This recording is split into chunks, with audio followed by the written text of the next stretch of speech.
Well, hi everyone, this is Bob the Science Guy. Following the final experiment in Antarctica, where we demonstrated the 24-hour sun and performed a number of other globe-confirming and flat Earth disproving experiments, the flat Earth movement on YouTube is pretty much in disarray and in a state of collapse. Many of the prominent flat earthers are switching sides, going back over to the globe, based on the strength of the evidence gathered in Antarctica. However, there are still some remnants. And as a result of that, we have to ask ourselves, what's next for the flat Earth?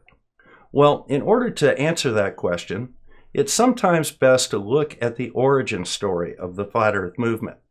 And that is what I'm going to do in this series of videos. I've always enjoyed these historical essay type things. It's something a little bit different for my channel, and I hope that you'll enjoy it as well. When early man emerged from the trees, he emerged into a flat Earth. His entire world consisted of how far he could walk or how far his eyes could see. He lived in the here and now, and the shape of the Earth was of little concern to him. The sun rose and the sun set, and at night the sky was alight with a multitude of stars. The Milky Way galaxy was clearly visible to the unaided eye.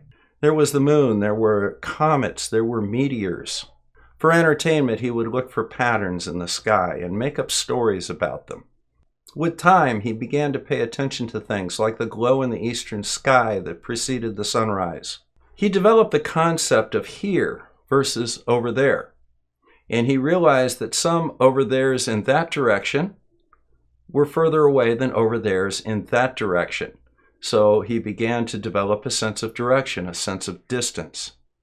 Perhaps he developed some early sense of time by looking at how far he could walk between sunrise and when the sun was highest in the sky. And once the sun went down, how far he could walk before he couldn't see clearly any longer. Perhaps after generations of observation, he began to notice a link between time of day and the migration and the feeding of animals.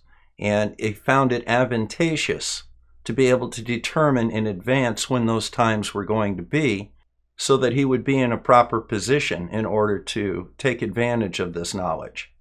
But perhaps most importantly, the world of early man was flat, at least as far as he could see. As far as he could see is the key concept here. Because the amount of curvature you see while standing on a curved surface is related to the distance you are above that surface in relationship to the radius of that curve. So if your radius is 4,000 miles and your height is 10 feet, you have almost no hope whatsoever of seeing any curvature from left to right. And early man was well before the time that he had the insight to look at the curvature going away from you.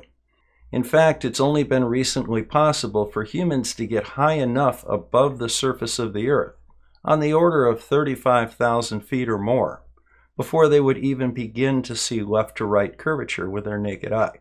Not only was this not possible for early man, it wasn't necessary. There was really no evolutionary advantage for him to be able to detect the shape of the Earth. He simply lived on it, as his hunter-gatherer society simply tried to survive. The next leap forward for man was the onset of agriculture.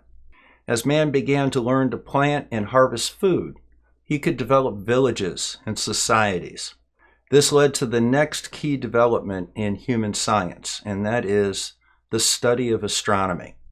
Early observatories were built to find the exact time of the spring and the fall equinox to help guide planting and harvesting of crops, and for religious reasons. Calendars were developed originally based on the phases of the moon.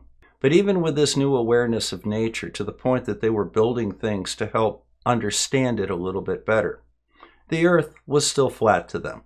Perhaps they had an early sense of curvature of the surface of the Earth. Perhaps they had a sense of being able to see smoke on the horizon, and if you walked far enough towards the smoke, eventually you would see the fire causing it. But if you were further away, you could no longer see that fire. But who knows, it perhaps wasn't all that important to them until the next stage of human development, and that is seafaring.